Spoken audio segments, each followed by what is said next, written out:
Meet Dan. He describes himself as a pretty well-rounded student. Some of the strengths that I have are being athletic. I'm really good at hands-on stuff. And another strength is I'm organized and responsible, and I'm confident, and I'm beginning to become more independent for myself and for my learning. And Dan has quite a bit of learning ahead. He's just been accepted to university and hopes to go to teacher's college. But learning hasn't been easy for Dan. He has learning disabilities. Problems with expressive and receptive language, which deals with auditory learning.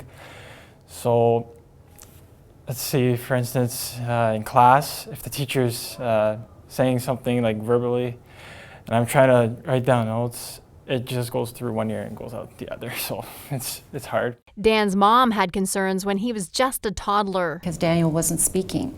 He didn't go through that parenting phase. So at about 2.5, we went to a speech therapist, and he was then diagnosed with a speech delay. But it was an elementary teacher who suggested a formal evaluation. She recognized some of those delays. I always knew, because he had the speech delay, I always knew, it was going to impact his learning. To what degree, I didn't know. And to be honest with you, I was always very hopeful, thinking, maybe it's not going to manifest itself into a learning disability. Maybe it's just a speech delay. So again, you're hopeful, a bit of denial. When she approached me and said, no, he's still having learning difficulties, we want to bring him forward, I had to trust her. I knew that as much as, you leave your child in their care physically, you have to leave them in their care as well, emotionally, mentally, and all of that. So I trusted her. She was actually very, very good. So what are learning disabilities? Learning disabilities affect the way individuals take in information, hold on to it, remember it, understand it, and use it in some way. That's probably the easiest way to explain it. They're neurodevelopmental in that it's just the way the brain has formed, the way it's developed, and as such, that's the way they learn for life. There's different levels of severity. A student with a learning disability has average to above average potential to learn. So their intellectual ability is well developed, it's solid. But along with that, there are one or more areas of processing that impact on their ability to show that potential, whether it be in the classroom, in terms of their oral language, their reading, their writing, their math, organization skills, social skills. That's how it would be impacting for them. When you diagnose a learning disability, you're taking a lot of information into consideration. You're making sure that it's not an English language learning issue, that it's not a vision or a hearing issue, that it's not because they haven't had access to instruction or they haven't had the right type of instruction for them.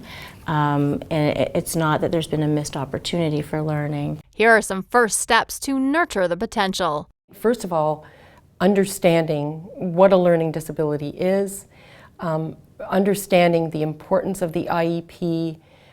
We absolutely know that that's an area we have to work on, and ensuring that they understand the importance of accommodations that are in the IEP, that understanding the student with whom they're working, that student really has tremendous strengths, that students with learning disabilities have average to above average intelligence, and that IEP and those accommodations are crucial to their success. So who plays a role in supporting the learner? Has to be a team approach. We all have to be committed to the fact that students can learn. Just some students learn differently, may take longer, they may need technology, they may need whatever, but they can learn. We just need to find the key and unlock it. The team has to include the parents as well.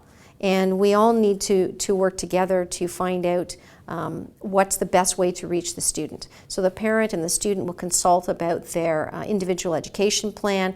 We review that, then we share it with the classroom teachers, the special education staff, and I have a fabulous department here, special education staff. They will work with the teachers to say, okay, this is the area of weakness for the student, here's the supports that we can provide. So it's a team approach, and then the classroom teacher, as well as the CERT, so the special education resource teacher, as well as the CERT, will remain in contact with the student, with the parent, and it's a team approach.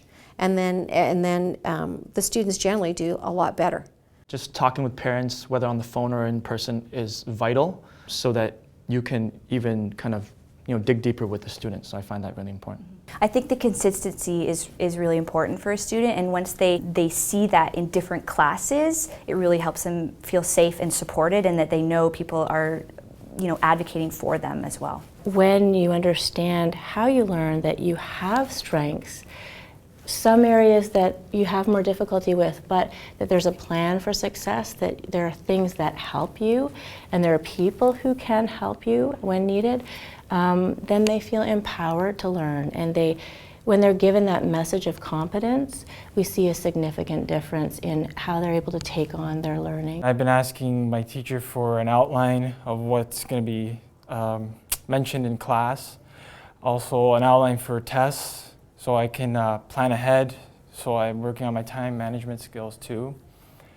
And also I've been self-advocating for my teachers to scan my tests on the laptop, which has been very useful, and it's been helping me. He lets teachers know, this is what I need, and this is why I need it. And so he's taken on my role. Meet Alyssa. She's in university and has a part-time job. I feel so proud of myself. I've come so far, and that's really difficult for a lot of students with learning disabilities to feel proud of themselves, I think, because they're always comparing themselves to other students. So I always found that growing up, there was a lot of negatives that came with my learning disability. The fact that I'm extremely disorganized, the fact that I don't have a great concept when it comes to numbers. If somebody were to say, this house is so much dollars, I wait for their expression and then I go, oh man, that's too much, or oh wow, that's really cheap, because I don't have the greatest concept for that. So different little things like that, I'd have had to create really good skills to cover for that. So always having people make decisions for me since I was in grade 2 and being diagnosed, out of habit I became very vocal and very firm with what I needed to say in order to get my point across, because there was a lot of people making decisions for me. Or I became even over-organizational, if that's a word, because I wanted to make sure that I had everything in my grasp, so working hard, studying after hours, and sometimes it's quite discouraging to see that I get the same mark as another student after I stayed up half the night studying, but I know that I worked so hard, so I've created this really great work ethic out of my learning disability. I've also become very empathetic to other people who are struggling through things. While student achievement is a goal, so is well-being. For our students with learning disabilities, the sense of well-being is extremely important. And we've come to understand this year in our work with research and focus groups, students shared with us the importance that, of feeling a sense of well-being, of feeling welcome in a school.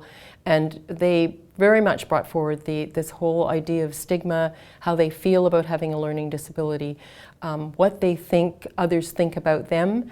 And so we really have to address that sense of comfort with them understanding their learning disability and reduce the stigma. And I think once we address that whole issue of stigma, I think a lot of other things will take care of themselves. Here are some tips that could make a difference. Commitment. Gotta have it, because when you have commitment and you know I'm going to ensure that this child is going to learn, you will go the 100 yards to see that it happens and try and create the conditions that will allow them to be successful. Please share, the good things first. I think parents recognize what their kids can't do, but let them know what they can do. We just learn differently. We're like any other student. It's just we have different strategies than others. Well, pretty much everybody, in my opinion, has their own learning disability. Because I notice in class, I see people on laptops, which is a good strategy. I see people writing. I see people listening, using their phones. Everybody has a different way of learning. Everything feels so out of control when you have a learning disability. I mean, people are doing things for you, you can't edit your own work, all that stuff is going on and you feel so out of control. So to pull that child aside and say, listen, I'm here for you. I want you to succeed. What can I do to help you learn? And create a lesson plan. And that may mean that their due dates are a little bit longer. We make a special schedule for them. Or that if they fail their first test, we refine it and see what they did wrong, and then we have them take the test again, which is great because that's what learning is all about, is refining and taking those extra steps. So to just show that you really see what they're going through and you want to help them succeed. That message of competence and confidence for our students, for their families, for teachers, to have those expectations, to make sure that they have access to the skills instruction that they need that would help them be successful, that we understand the compensatory strategies, that we know that profile, so we look at those strengths and we know that we can help them use those strengths to compensate for those areas that are weaker for them, to help them be successful. We can help them learn to advocate. That's so essential, that they understand their unique profile of strengths and needs, and they know what helps them so they can be more successful. A student with an LD not only can learn, they want to learn, and we just need to connect with them and just be patient. But they're amazing, and let's just shift our thinking. They are as bright as any other student, and once we know that they can learn, and once we know that about them, you'll see amazing things in your classroom. For more information, contact your board's student services or your local chapter of the Learning Disabilities Association of Ontario.